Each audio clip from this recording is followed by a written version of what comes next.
Assalamualaikum warahmatullahi wabarakatuh. Alhamdulillah wassalatu wassalamu ala Rasulillah wa ala alihi wa sahbihi wa mawalah wa la hawla wa la quwata illa billahi wa ba'd. Baik, kita lanjutkan kajian kita masih membahas tafsir surah-surah pendek dalam juz amma, dan kita masuk pada surah Al-Bayyinah. Al-Bayyinah ya.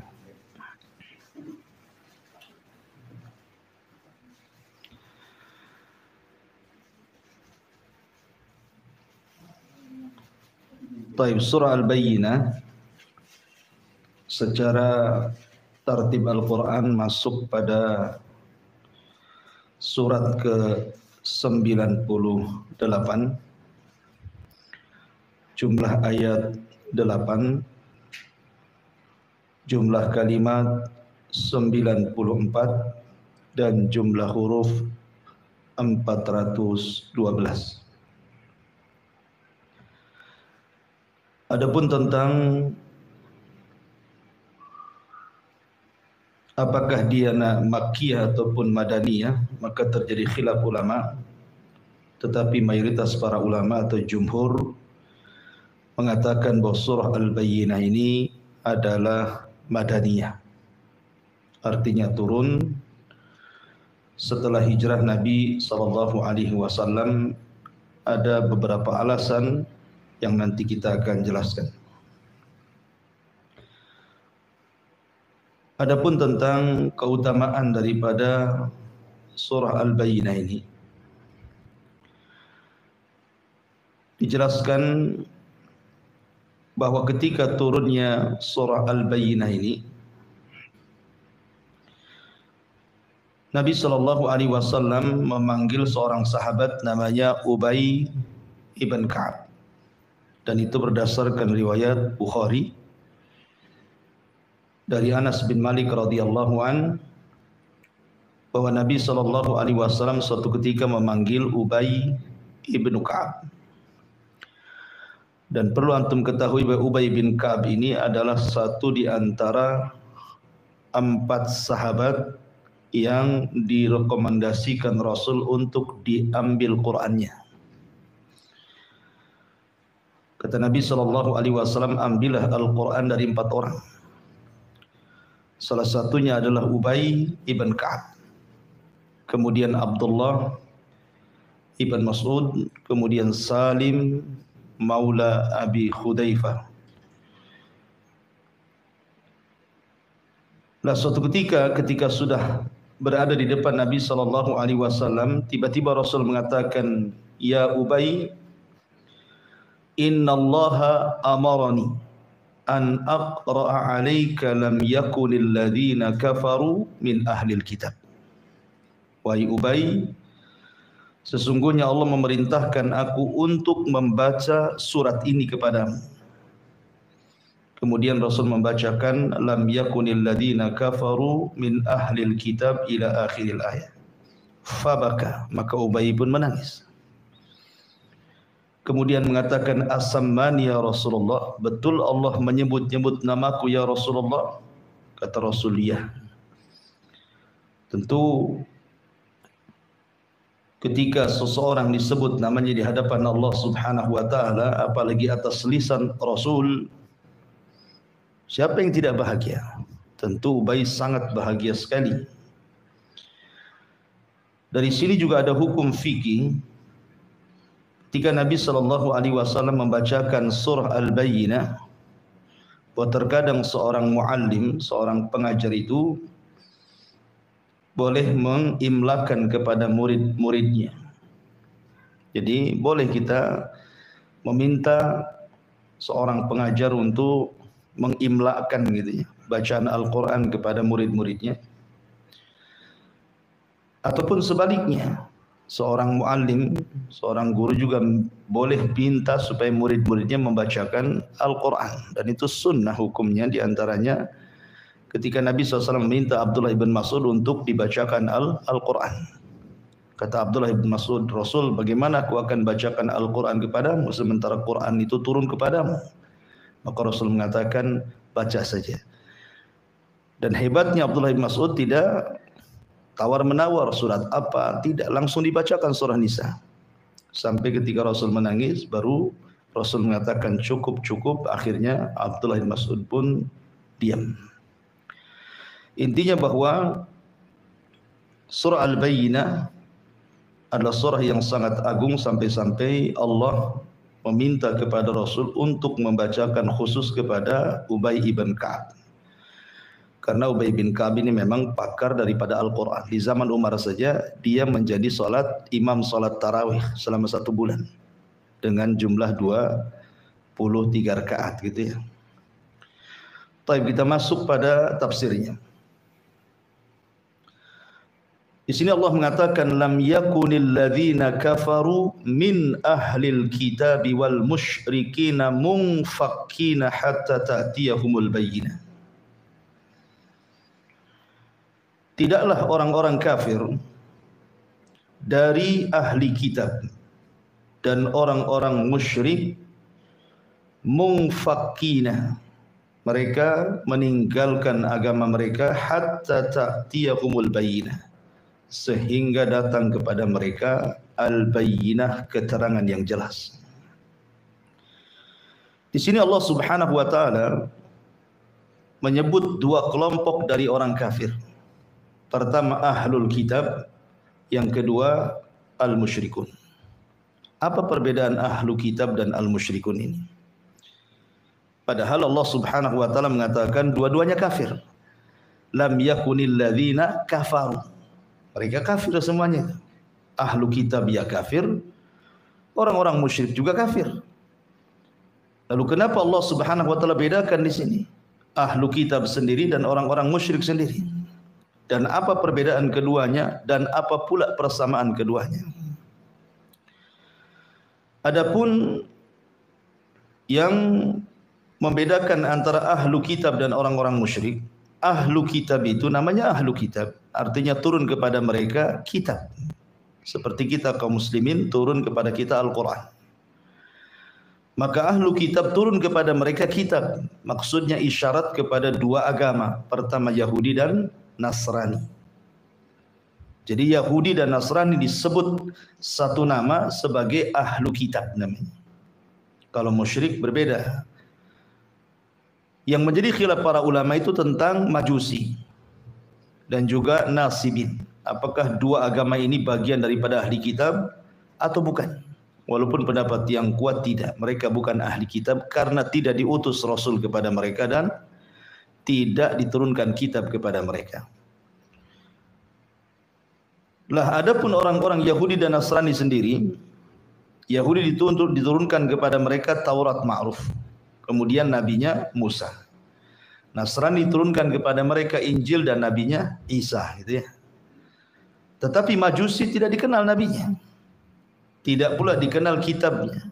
Begitu juga Nasibin dan yang lainnya. Ini dari segi bahasa, jadi ahlul kitab maksudnya di sini Yahudi dan Nasrani. Adapun orang-orang musyrik di sini maksudnya musyrikul Arab dan musyrik-musyrik yang sejenis mereka, para penyembah berhala, penyembah patung, penyembah api dan begitu seterusnya, itu disebut musyrikun. Dari sini kita ketahui bahwa sebagaimana seorang ataupun mukmin itu darajat bertingkat-tingkat, maka kafir juga darakat bertingkat-tingkat. Maka kafir yang paling rendah adalah Nasrani. Kemudian di bawah Nasrani Yahudi. Kemudian di bawah Yahudi musyrikun dengan berbagai macam jenisnya. Kemudian di bawah orang-orang musyrik yang paling parah munafikun, orang-orang munafik. Jadi munafik itu paling dalam. Makanya nerakanya pun disendirikan dia.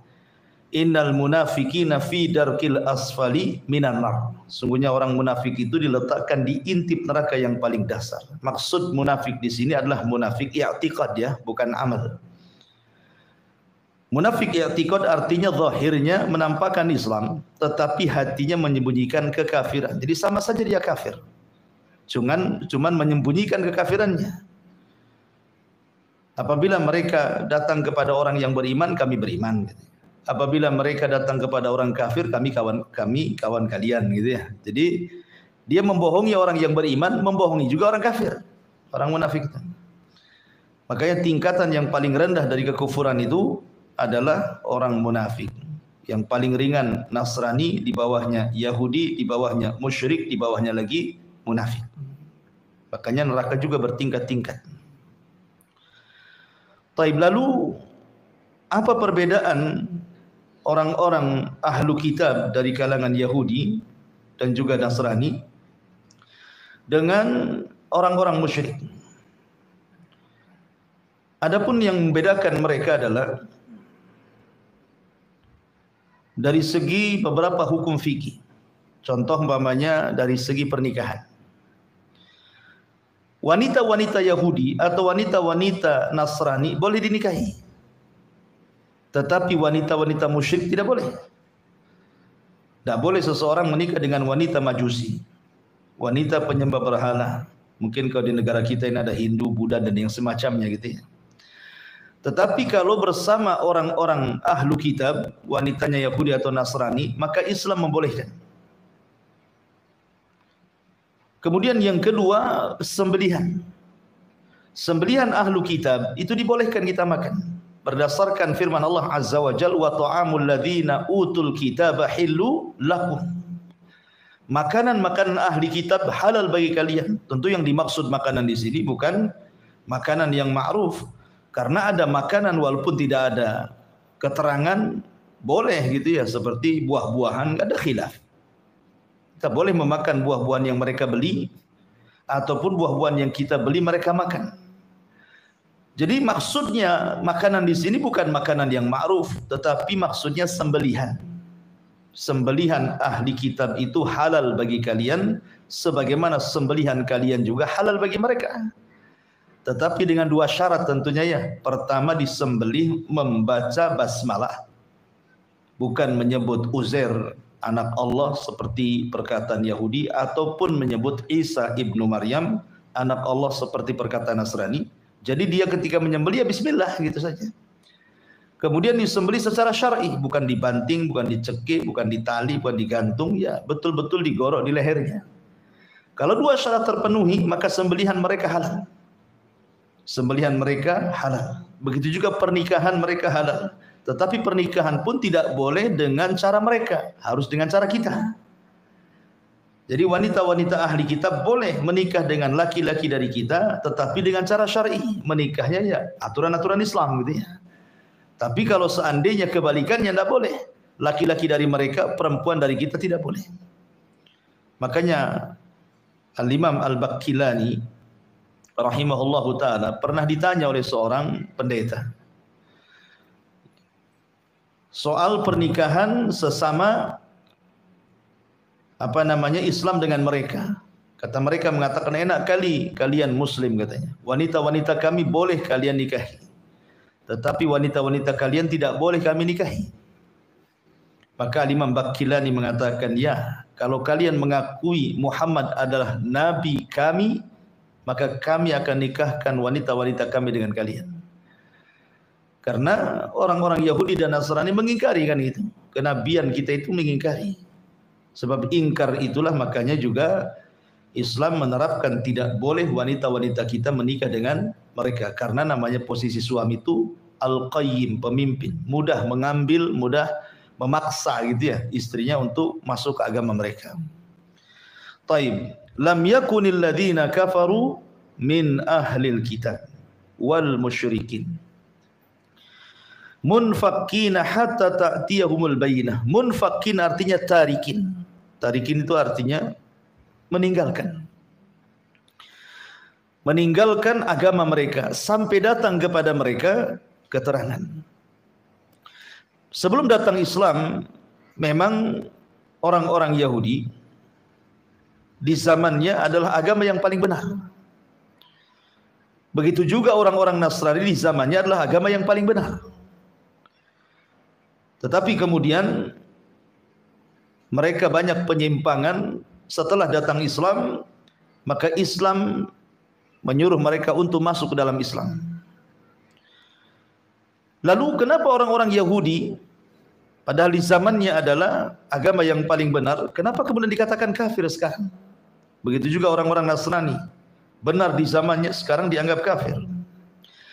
Karena ada beberapa sebab kenapa Islam mengkafirkan mereka. Satu, karena i'tirafuhum bi'adami imanihim bil Islam. Jadi mereka terang-terangan tidak mau memeluk Islam setelah datangnya al-bayyinah, keterangan kepada mereka.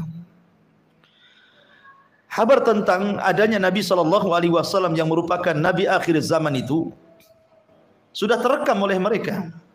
Contoh umpamanya kisah Salman Al-Farisi yang pernah saya ceritakan. Salman Al-Farisi ini ketika mencari kebenaran, awalnya dia kan Majusi. Kemudian dia melihat bahwa ajaran Nasrani itu seolah-olah jauh lebih indah dibandingkan Majusi. Akhirnya kemudian ayahnya merantai dia, karena dikhawatirkan dia terpengaruh dengan agama Nasrani. Tapi kemudian akhirnya dia pun kabur dari rumah. Kemudian dari Iran ngarahnya kemana? Ke Syam. Karena menurut petunjuk di Syamlah sentral daripada Uskup Akbar. Berangkat Salman ke Syam. Kemudian belajar kepada uskup. Rupanya ketika dia belajar kepada uskup yang pertama, uskupnya ini rajulun su, orangnya buruk. Karena selalu menyuruh manusia untuk sedekah pada fuqara wal masakin, tetapi kemudian kekayaannya diambil semuanya oleh dia. Sampai uskup ini meninggal, kemudian Salman membeberkan kejahatannya. Maka orang-orang pun kemudian menyalib uskup itu dan merajam dengan batu. Kemudian uskup penggantinya adalah uskup yang saleh. Salman suka dengan uskup yang kedua. Tapi sayang usianya tidak lama. Akhirnya minta wasiat kemana lagi dia harus belajar Nasrani. Maka uskup di Syam menyarankan dia ke Musil. Musil itu di Irak. Berangkat dia ke Irak. Berjumpalah dengan uskup yang dimaksud. Sampai di Irak tidak lama juga usianya. Karena sudah tua, akhirnya Salman meminta kemana lagi harus saya belajar. Maka uskup yang di Irak, di Musil, mengarahkan agar datang ke Nasibi. Nasibi itu di Turki. Akhirnya dia dari Irak ke Turki. Ketika kemudian sampai di Turki, di Nasibi, dia belajar kepada uskup yang ada Nasibi. Kata uskup yang ada Nasibi, usiaku pun sudah mendekati. Akhirnya sebelum wafat uskup yang dinasibi mengatakan kepada Salman, tidak ada uskup yang terbaik yang ada sekarang kecuali di Amuria. Amuria itu masih perbatasan Turki. Berangkat dia ke Amuria. Rupanya sama yang di Amuria juga sudah sepuh dan belajar berapa tahun dia pun kemudian menghembuskan nafas terakhir. Tetapi kata uskup yang terakhir di Amuria ini, kau tidak perlu cari uskup lagi belajar katanya. Karena ini tahun kenabian. Lah kalimat ini tahun kenabian yang keluar dari uskup di sini menunjukkan apa? Orang-orang Nasrani membaca kitab-kitab mereka kan. Bahwa akan ada nabi yang akan menutupi seluruh para nabi. Makanya Salman kemudian bertanya kepada uskup yang ada di Amuria itu, kemana aku harus cari nabi tersebut? Di mana daerahnya? Maka kata uskup tersebut, kau datang saja ke daerah yang banyak pohon kurma, di situ banyak bukit warnanya, batunya hitam-hitam, harratain. Kemudian kalau ketemu orangnya, maka lihatlah 3 tanda, dia tidak makan sedekah, dia makan hadiah, dan ada stempel kenabian di antara 2 bahunya. Bayangkan dari Turki akhirnya dia pun membayar mahal untuk datang ke Madinah, yang ketika itu ada kabilah Bani Kalbin dari Yathrib yang sedang berniaga ke Turki. Akhirnya dia pun minta untuk ikut ke Madinah dengan harga yang mahal. Sampai di Wadil Qura. Wadil Qura itu antara Tihamah dan juga Khaybar. Ya sudah dekat dengan Madinah sebenarnya. Harusnya Salman turun di situ, tapi malah dijual. Ya sudah ngongkos gitu ya, dizalimi dia, malah dijadikan budak, kemudian dijual kepada seorang Yahudi Bani Quraidah. Terpaksalah dia, kalau tidak kan bisa dibunuh dia. Makanya takut dia bekerja dengan Yahudi Bani Quraidah. Dan ketika itu belum ada kabar tentang kenabian. Setelah bertahun-tahun Salman bekerja, Rupanya saudara daripada Bani Quraidah ini menginginkan Salman bekerja di kebunnya. Lah, kebun yang dimaksud adalah di Yathrib Madinah. Makanya ketika kemudian sampai di Madinah saja banyak pohon kurma, kemudian banyak bukit-bukit berwarna hitam. Karena kan posisi Madinah itu di sini bukit, di belakang kan kebun kurma. Nah, jadi memungkinkan jalan itu dari pertama. Makanya perang Khandaq itu kan, kenapa Salman kemudian menjalankan perang Khandaq? Karena memang jalan masuk Madinah cuma satu, dari depan saja. Kiri kanan bukit, belakang kebun kurma nggak ada batasnya, saking luasnya gitu ya. Lah ketika Salman melihat kok banyak pohon kurma, bukitnya hitam, dengan wasiat uskup yang ada di Amuriah itu, jangan-jangan ini tempatnya maksudnya. Makanya selang beberapa waktu ketika Salman berada di atas pohon kurma, tiba kemudian datanglah saudara orang Yahudi ini berteriak-teriak dan mengatakan, qatalallahu Banu Kilah. Semoga Allah memerangi Banu Kilah. Banu Kilah ini kakek buyutnya Khazraj dan Aus. Dari dua kabilah Khazraj dan Aus. Lah kakek itu namanya Bani Kilah. Orang-orang Yahudi kalau menghina Khazraj dan Aus, kakek buyut mereka, dan mengatakan qatalallahu Bani Kilah. Semoga Allah memerangi Bani Kilah. Kemudian kata orang Yahudi ini, kenapa kau berteriak seperti itu? Dia mengatakan, celaka, Khazraj dan Aus sedang berkumpul di Kuba karena ada orang yang mengaku Nabi yang berasal dari Mekah. Oh, Salman ini berada di atas pohon, dengar gitu kan kaget dia. Langsung dia turun, langsung nanyain gitu, bener gak gini-gini? Langsung ditampar, kau ini budak kok tahu mau masuk pula ke masalah kami, kerja sana bahasanya gitu ya. Tapi Salman kemudian sudah teringat dengan pesan uskup. Ini daerah sudah benar. Kemudian sekarang muncul seorang nabi. Tapi lihat bagaimana Nasrani Yahudi ini bencinya kepada Nabi SAW. Sampai mengatakan qatalallahu Bani Kilah itu. Ketika kemudian Salman mendengar bahwa Nabi sudah sampai di kota Madinah, dia ingin membuktikan ciri-cirinya. Ciri-cirinya kan tidak makan sedekah. Dia bawa kurma disedekahkan, Rasul tak mau. Kemudian yang kedua, dia bawa hadiah, Rasul makan dan sahabatnya makan. Kemudian yang ketiga, dia ingin melihat stempel kenabian. Tidak bisa karena memang di balik pundak kan pakai baju, sehingga nggak mungkin Rasul main singkap gitu ya. Sehingga Salman tidak berhasil melihat tanda itu kecuali ketika Rasul sedang mengadakan penguburan jenazah. Kemudian sedang menggali lubang. Sambil menggali lubang, Rasul kemudian ngobrol dengan sahabatnya. Kemudian Salman mengintip-ngintip di belakang punggungnya, Rasul perasan.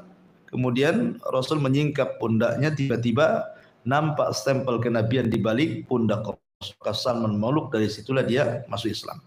Yang ingin saya katakan bahwa uskup yang ada di Amuriah mengatakan bahwa tahun kenabian. Dari sini menunjukkan apa? Orang Nasrani tahu bahwa akan ada nabi. Adapun orang Yahudi sudahlah, jangan cerita. Tinggalnya mereka di Madinah itu sudah menunjukkan bahwa mereka menanti-nanti nabi. Coba bayangkan, Madinah itu bukan strategis ekonomi. Orang-orang Yahudi itu kan hubud dunia.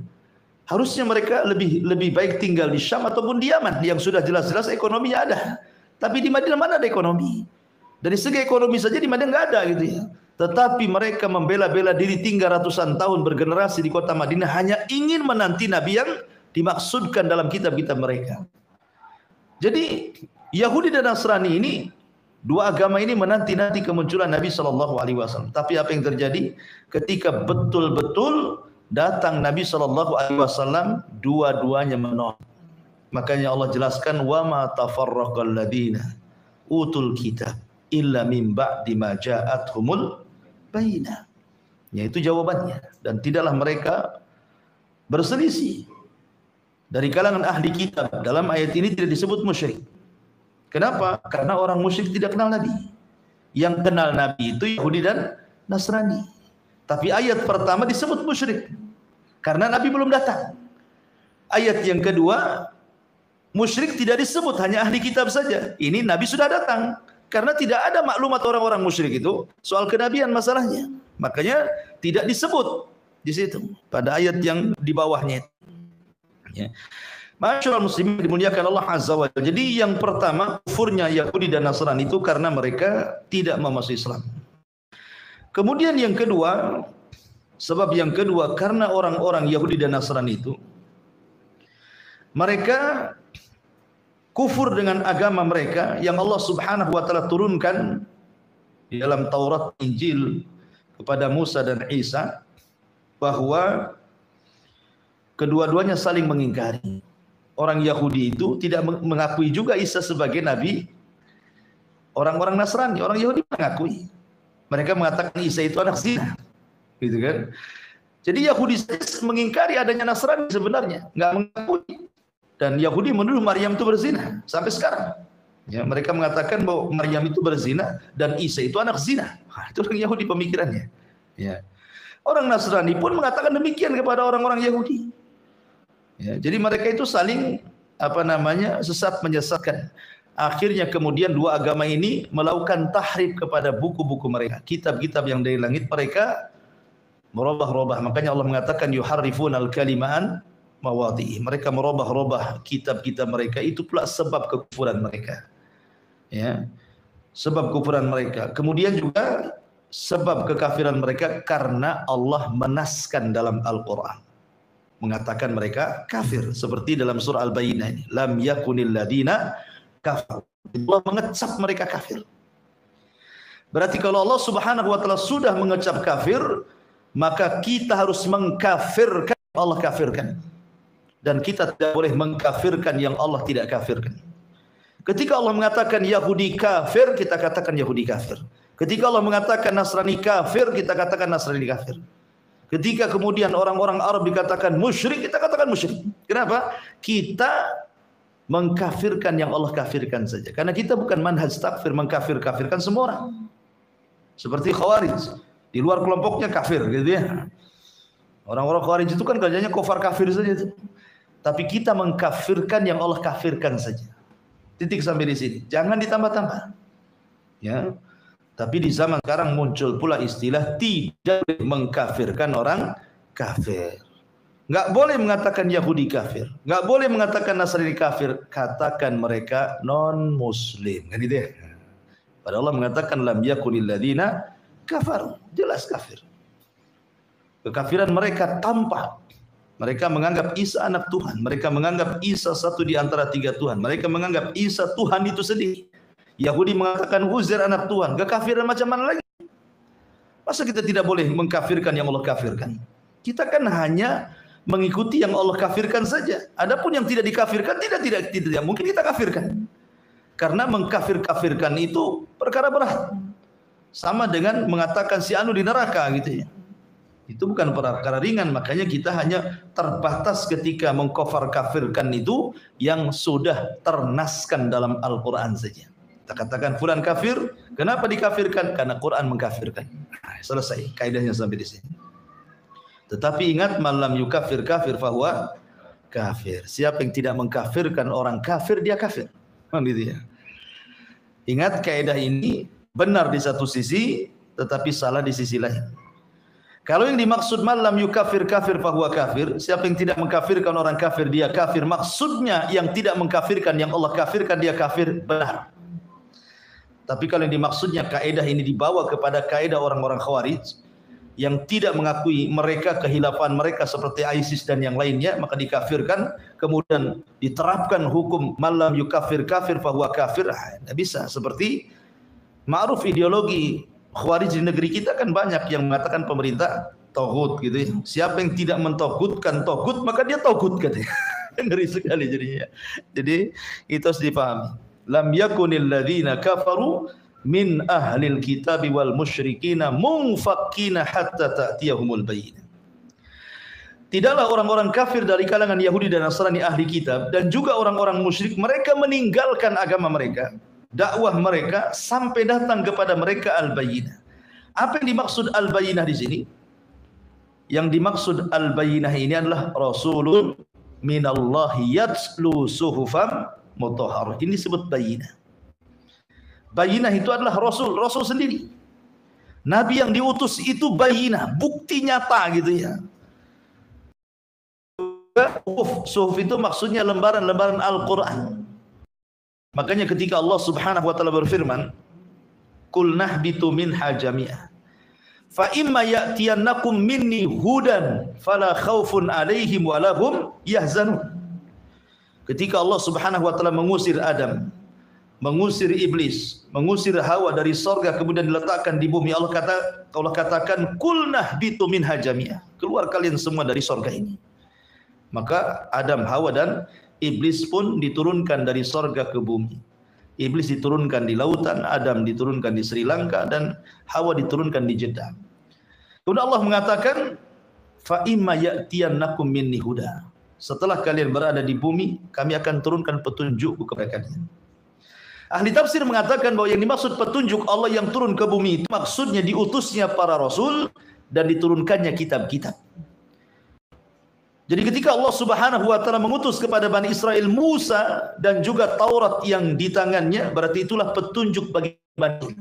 Siapa Musa dan Taurat, fala yadhillu wa la yashqa. Dia tidak mungkin celaka dan tidak mungkin binasa. Kemudian setelah itu Allah utus Isa, Allah utus Daud dengan Zaburnya. Maka siapa yang mengikuti Daud dan Zaburnya berarti telah mengikuti petunjuk Allah. Kemudian setelah itu Allah utus Isa dan Injilnya. Maka siapa yang mengikuti Isa dan Injilnya berarti dia mengikuti hudan, petunjuk. Terakhir Allah utus Rasul dan Al-Quran yang di tangannya. Maka siapapun yang mengikuti Rasul dan Al-Quran yang di tangannya, maka itulah petunjuk. Tetapi ingat bahwa semua berlaku di zamannya. Ya, semua berlaku di zamannya. Isa dan Taurat, Musa dan Taurat berlaku di zamannya. Setelah kemudian datang Daud dan Zabur, maka orang harus mengikuti Daud dan Zabur. Maka Daud dan Zabur benar di zamannya. Kemudian setelah itu datang Isa dan Taurat, Isa dan Injil. Maka era Zabur selesai sampai di sini karena datangnya Isa dan Injil. Maka ketika datang era Nabi SAW dan Taurat, maka semua terhapuskan ajaran-ajaran itu. Tidak boleh lagi seseorang mengikuti Yahudi, tidak boleh lagi masuk ke dalam Nasrani selama mendengar adanya Rasul SAW diutus kepada dia. Makanya ada hadis mengatakan, tidaklah Yahudi dan Nasrani mendengar kedatanganku kemudian dia tidak beriman, maka mereka pantas masuk ashabul jahim, masuk akan neraka jahanam. Ya kan? Maka Rasulun minallahi yatslu suhufan mutahharah. Kenapa fiha kutubun qayyimah? Artinya Quran ini kitab yang lurus, tidak ada bengkoknya. Dan tidak ada tahrif seperti tahrifnya Taurat dan Injil. Tidak ada. Ya. Kemudian Allah Subhanahu wa taala mengatakan, wa ma tafarraqal ladzina utul kitaba illa min ba'di ma ja'atuhumul bayyinah. Ini jawaban setelah datangnya nabi. Ya. Kalau tadi di awal sebelum datangnya nabi. Jadi sebelum datangnya nabi Allah katakan lam yakunil ladzina kafaru min ahlil kitab wal musyrikina munfakkina hatta ta'tiyahumul bayyinah. Ini sebelum kedatangan nabi. Tapi setelah kedatangan Nabi, apa yang terjadi? Wa matafarraqal ladzina utul kitab. Dan tidaklah orang-orang yang dianugerahi kitab, maksudnya Yahudi dan Nasrani itu, mereka berselisih kecuali setelah datang kepada mereka keterangan. Sebelumnya mereka sepakat. Yahudi sepakat, Nasrani sepakat. Sepakat akan apa? Akan kemunculan Nabi akhir zaman. Yahudi sepakat, tidak ada khilaf di antara mereka bahwa akan muncul seorang nabi. Tapi setelah datang Nabi SAW dan rupanya nabi itu bukan dari Bani Israel tapi dari Bani Ismail, mulai berselisih, mulai hasad. Kenapa Allah Subhanahu wa taala mengutus Jibril salah alamat? Harusnya ke Bani Israel, diberikan pula ke Bani Ismail katanya. Mulailah mereka hasad, kibar, sombong, mulai bermusuhan dengan kaum muslimin. Begitu juga orang-orang Nasrani sama. Karena Yahudi dan Nasrani itu kan dua-duanya Bani Israel. Dan Isa itu nabi yang terakhir dari nabi-nabi Bani Israel. Yahudi ya Bani Israel, Nasrani juga Bani Israel. Dan nabi terakhir Bani Israel, Nabi Isa, itu nabi terakhir. Sehingga mereka kecewa. Kenapa Bani Israel? Kenapa pula Bani Ismail? Maksudnya keturunan Ismail ibn Ibrahim alaihi salatu wassalam. Apalagi kemudian hasadnya kepada orang Arab itu memang sudah tertanam sejak zaman dulu. Yahudi itu tidak suka dengan orang Arab sejak dulu. Dan itu ditampakkan dari kebencian kepada Musa dan kecintaan kepada Harun. Mereka suka dengan Musa, tapi mereka suka dengan Harun. Bani Israel itu. Alasannya apa? Pertama, karena Musa tidak hidup bersama mereka, hidup di istana Fir'aun dari kecil sampai dewasa. Yang kedua, habis itu hijrah kemana? Ke Madian, menikah dengan wanita Arab, bukan wanita Bani Israel. Anak dari seorang rajulun salih namanya Syu'aib, 10 tahun di sana. Baru kemudian pulang ke Mesir, baru bergabung dengan Bani Israel. Tapi Harun kan tidak. Harun tidak hidup di istana Fir'aun, memang hidup bersama Bani Israel dari kecil sampai dewasa. Dan Harun tidak pernah menikah dengan orang Arab, memang menikah dengan orang Bani Israel. Akhirnya Bani Israel itu kecintaan kepada luar biasa. Tapi kepada Musa mereka ya benci-benci rindu lah mungkin bahasanya. Karena Musa itu selalu diuji oleh Bani Israel yang tidak pernah dialami oleh Harun. Ya, ujian banyak sekali, makanya kenapa kesabaran Musa itu sampai ke tingkat azam, makanya dia masuk pada ulul azmi minar rusul. Taib. Jadi wa ma tafarraqal ladina utul kitab illa min ba'di ma ja'atuhumul bayyinah, kecuali setelah datang kepada mereka al-bayyinah, keterangan. Datang kepada mereka nabi, rasul mendakwai mereka, mendialog dengan mereka dan macam-macam, tapi mereka tidak mau beriman. Padahal telah nyata jelas. Contoh nih, ketika orang-orang Yahudi datangi orang-orang musyrik Arab, orang-orang waktu itu Rasul belum hijrah, masih di Mekah. Datang orang-orang Quraisy ke Madinah. Karena orang-orang musyrik tahu bahwa orang-orang Madinah itu orang cerdas, diberikan kitab kepada mereka. Maka orang musyrik itu bermusyawarah. Di tempat kami di Mekah ada orang ngaku nabi.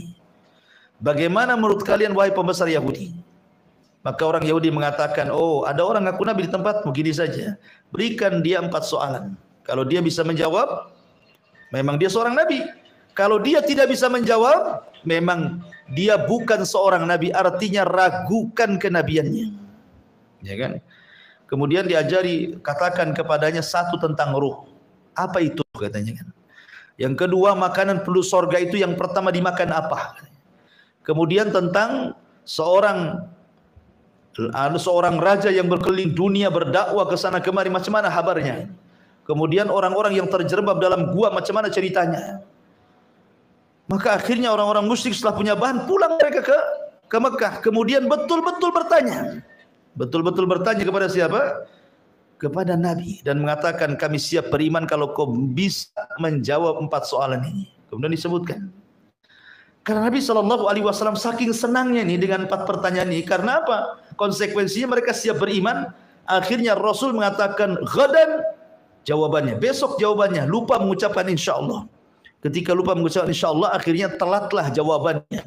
Jibril telah turun. Ya, karena tidak mengucapkan insyaallah tadi.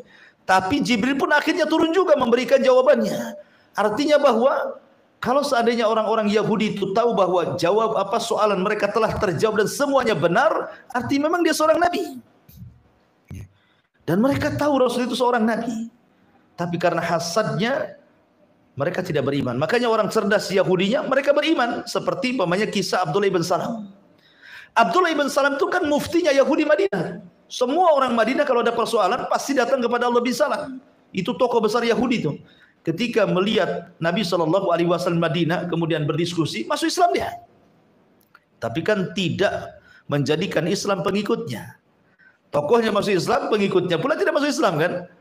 Makanya orang Yahudi selama Nabi SAW tinggal di Madinah tidak banyak orang yang masuk Islam dan bisa dihitung dengan jari. Sedikit sekali orang Yahudi itu sampai Rasul wafat. Tidak banyak orang Yahudi yang masuk Islam. Kebanyakan mereka berkhianat. Bahkan 4 kali melakukan peperangan bersama orang Yahudi di Madinah. Pertama perang Bani Kunaiko, kemudian Bani Nadir, kemudian Bani Quraidah, terakhir perang Khaybar. Akhirnya Rasul mengusir orang Yahudi di Madinah. Kemudian digantilah nama Yathrib menjadi Madinah Al-Munawwarah setelah tidak ada lagi orang kafir di kota Madinah, ya. Artinya bahwa di sini terjadinya perselisihan orang-orang Yahudi Nasrani itu karena setelah datang kepada mereka keterangan. Begitu juga orang-orang Nasrani, cuman bedanya orang Nasrani lebih lembut daripada orang Yahudi, sehingga banyak di zaman Rasul orang Nasrani masuk Islam. Ingat kisah tentang Nasrani Najran yang datang kepada Rasul kemudian berdebat, akhirnya mereka masuk Islam. Ya, jadi Nasrani agak lembut ya, Yahudi beda. Ya, keras kepala Yahudi itu. Maka yang keras kepala Yahudi. Taib. Kemudian Allah Subhanahu wa taala mengatakan, "Wa ma umiru illa liya'budullaha mukhlishina lahuddin hunafa wa yuqimus salata wa yu'tuz zakata wa dzalika dinul qayyim. Dan tidaklah mereka diperintah. Maksudnya siapa mereka? Ya semua agama di luar dari Islam, termasuk juga Islam.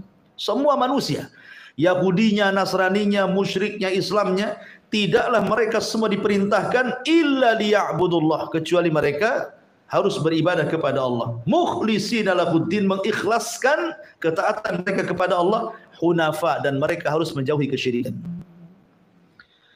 Dari sini ada 3 faedah yang disebutkan para ulama. Pertama, perintah ibadah. Bahwa perintah ibadah itu adalah perintah pertama kali Allah ciptakan semua makhluk. Kenapa Allah ciptakan manusia, jin, malaikat? Kenapa Allah ciptakan lautan, gunung, matahari, langit, bumi? Kecuali untuk beribadah. Adapun makhluk yang berakal secara khusus Allah mengatakan wa ma khalaqtul jinna wal insa illa liya'budun.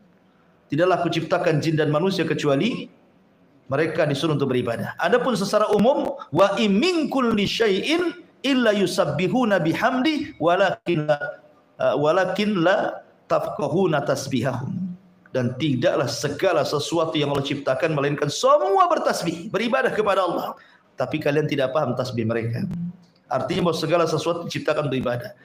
Yang kedua, setelah kemudian kita paham ibadah, kita dilarang untuk menyekutukan Allah.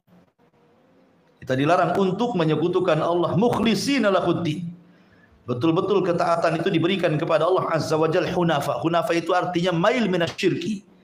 Menjauhi kesyirikan itu disebut hunafa. Ya, makanya orang-orang Arab yang masih mengikuti agama Ibrahim itu disebut hanif. Hanif itu artinya mail minasyirki. Seperti Waraqah ibn Naufal. Itu kan masih hanif, ya kan, tidak mengikuti agama musyrikun, masih berpegang dengan agama tauhid. Walaupun mereka tidak tahu cara beribadah, tapi hati mereka itu mengingkari kesyirikan. Ya, Waraqah ibn Naufal, kemudian beberapa, ada 4 orang, ya, tokoh di zaman jahiliyah itu yang hanif, tidak mau menyekutukan Allah Azza wa Jalla. Ya. Intinya bahwa kemudian yang ketiga adalah ittiba. Ittiba itu artinya hanya mencontoh ibadah kepada Allah dengan mengikuti contoh Nabi SAW. Ini menjadikan syarat ibadah. Syarat ibadah itu 2 kan. Pertama, perintah ibadah. Di atas perintah ibadah itu ikhlas, artinya tidak menyekutukan Allah. Kemudian setelah itu adanya ittiba, harus mengikuti Nabi SAW. Salah satu tidak ada, maka akan terjerumus kepada 2 kemungkinan. Imma kesyirikan, wa imma kebid'ahan. Artinya bisa dia masuk kepada syirik atau menyelisih Nabi. Kalau dia hanya ikhlas tetapi tidak ittiba, maka akan menyelisih nabinya. Tapi kalau dia ittiba tapi tidak ikhlas, maka akan masuk kepada bab syirik. Ya, makanya harus terkumpulin ibadah ini, ibadah ikhlas dan ittiba. Dan itu diambil wa ma umiru illa liya'budullaha mukhlishina lahuddin wa yuqimus salata wa yu'tuz zakata wa dzalika dinul qayyim. Ayat ini sebagai dalil bahwa al-bayyinah ini adalah madaniyah. Kenapa? Karena ada perintah salat dan zakat. Di Mekah kan belum ada.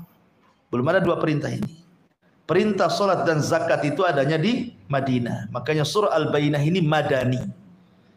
Ketambah-tambah kisah tentang Ubay ibn Ka'ab yang memperkuat bahwa itu adalah madani. Kemudian diperkuat lagi dengan apa? Dengan adanya cerita Yahudi dan Nasrani. Di Mekah tidak ada cerita Yahudi Nasrani itu. Rasul itu ceritanya sama orang kafir Quraisy saja. Setelah di Madinah baru cerita Yahudi, baru cerita Nasrani. Jadi menunjukkan 3 alasan inilah yang kemudian atau jumhur ulama mengatakan surah Al-Bayyinah ini adalah madaniyah. Artinya surat turun setelah hijrah Nabi sallallahu alaihi wasallam. Wa ma umiru illa liya'budullaha mukhlishina lahuddin hunafa wa yuqimus salata wa yu'tuz zakata wa dzalika dinul qayyim. Kemudian Allah mengatakan innal ladzina kafaru min ahlil kitabi wal musyrikin. Sesungguhnya orang-orang kafir dari kalangan ahli kitab, maksudnya Yahudi dan Nasrani, wal musyrikin, dan orang-orang musyrik, fi nari jahannam, mereka semua berada di neraka jahannam, khalidina fiha, dikekalkan di dalamnya. Ulaika hum syarrul bariyah, mereka adalah ada dibaca bariah, ada dibaca bariyah. Jadi 2 bacaan ya. Bisa dibaca syarrul bariah. ataupun syarrul bariyah. Tidak ada masalah, dua-duanya benar ya. Tapi di sini Allah Subhanahu wa taala ingin mengatakan orang-orang yang kufur dengan siapa? Kufur dengan kedatangan Nabi. Kufur dengan Quran. Karena sebelumnya kan cerita tentang al-bayyinah. Ya. Berarti di sini kufur dengan bayyinah tersebut. Mereka tidak mengakui Nabi sallallahu alaihi wasallam, mereka tidak mengakui Al-Qur'an dari kalangan ahli kitab dan orang-orang musyrik. Apa balasannya? Fi nari jahannam. Maka mereka layak dimasukkan ke dalam jahannam. Ma'asyiral muslimin yang dimuliakan Allah Azza wa Jalla. Jahannam itu satu di antara nama neraka. Nama-nama neraka itu banyak, ya. Nama-nama neraka ya pertama Al-Hawiyah. Hawiyah itu, dan itu disebutkan di dalam surah Al-Qariyah kan. Faman khaffat mawazinu fa ummuhu hawiyah. Berarti neraka itu ada namanya Hawiyah. Ya. Kemudian juga yang kedua ada namanya Ladha. Dan itu disebutkan di dalam Al-Quran juga, kalla innaha ladha. Berarti nama neraka itu selain Hawiyah namanya Ladha. Ada juga nama Khutamah. Seperti Allah mengatakan, kalla la yumbadana fil khutamah. Wa ma adraka mal khutamah narullah muqadah. Kemudian juga nama neraka itu ada namanya Jahim.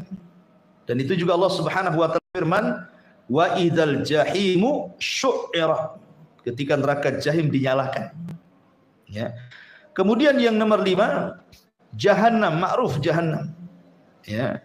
Karena nama Jahannam ini masyarakat populer, Jahannam kau katanya. Nama Jahannam itu terpopuler di masyarakat. Nah, itu nama neraka Jahannam. Karena Allah mengatakan inna jahannama kanat mirsada. Kemudian yang nomor 6 Saqar. Sebagaimana Allah mengatakan sauslihi saqar atau ma salakakum fi saqar. Nah, ini dia. Kemudian juga yang nomor 7 nama lain neraka itu Sa'ir.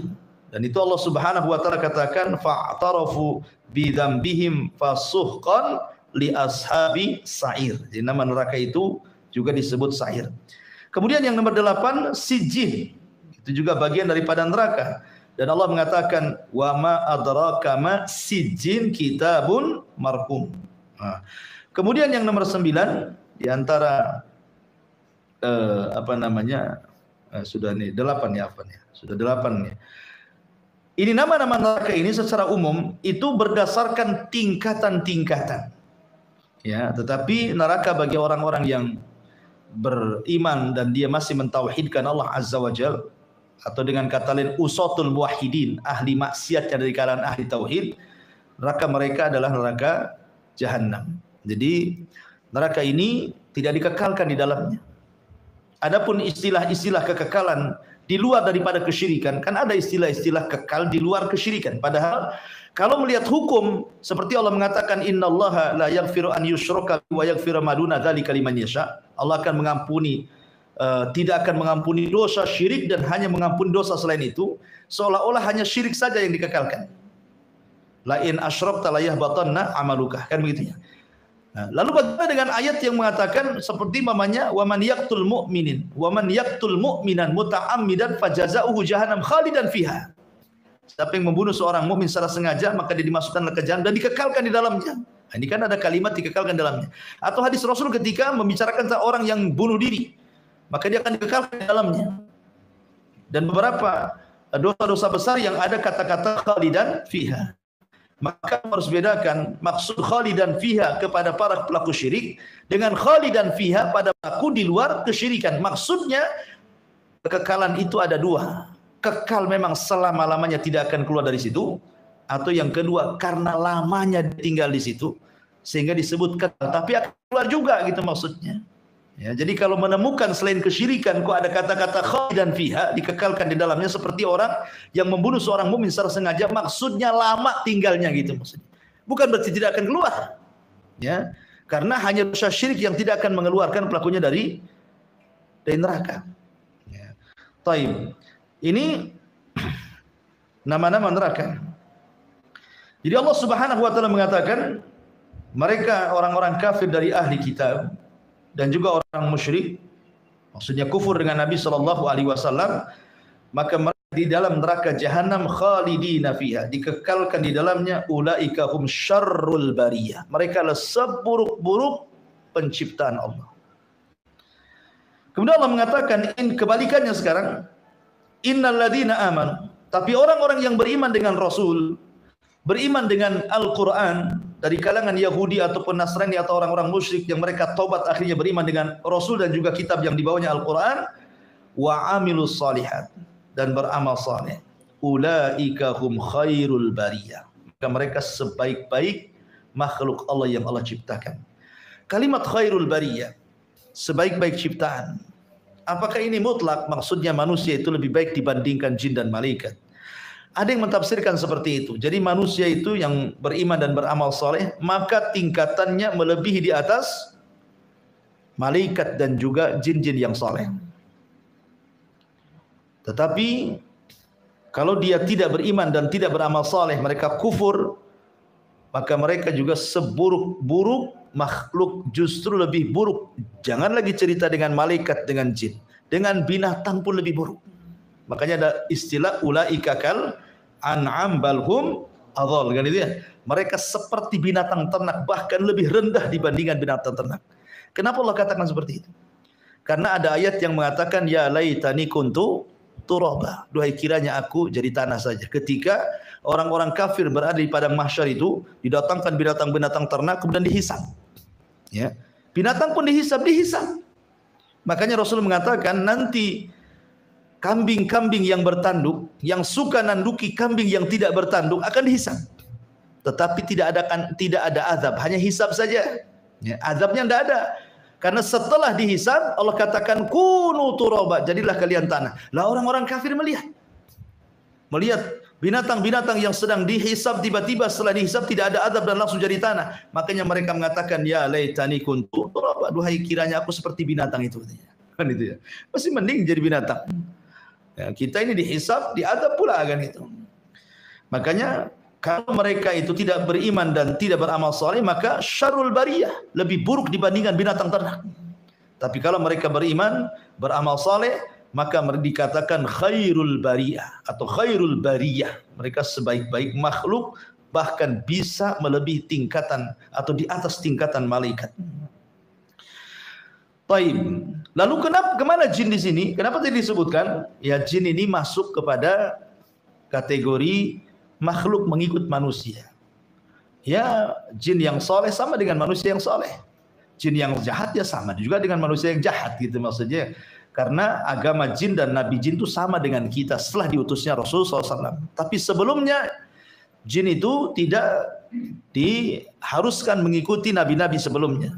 Tapi setelah kedatangan Nabi SAW, maka tidak jin harus mengikuti syariat Islam. Ya, mereka harus ikut Quran, mereka ikut Nabi sama dengan kita dari segi ajaran.